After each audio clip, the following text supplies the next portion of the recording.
majina anaitwa Emmanuel Patrick Kirika, ni mtiania wa ubunge jimbo la Babati mjini. Nia yangu kama kijana nimekuja kugombea ili niweze kuwasaidia vijana wenzangu. Kuna changamoto nyingi za vijana za kutatua. Kwa mfano, kuna changamoto ya ajira, changamoto ya vijana kuwezeshwa kupata mitaji, ndio. Kuna changamoto ya mifumo inahitaji pia kufanywa kazi. Kwa mfano, ndani ya Chama cha Mapinduzi vijana tuna nafasi kubwa, hivyo tunajitokeza kwa wingi ili kusaidia utaratibu wa uchaguzi kukamilika na pia tupate nafasi ya kutumikia chama chetu na nchi yetu Tanzania kwa ujumla. Hii ni mara yangu ya pili. Mara ya kwanza ilikuwa mwaka 2020.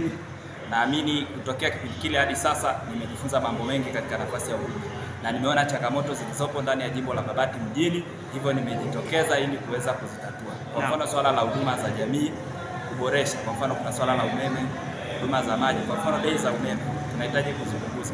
Sawa, kuna huduma za maji, kuna huduma za afya, kuna miundombinu, mambo yako vizuri. Okay. Makubwa.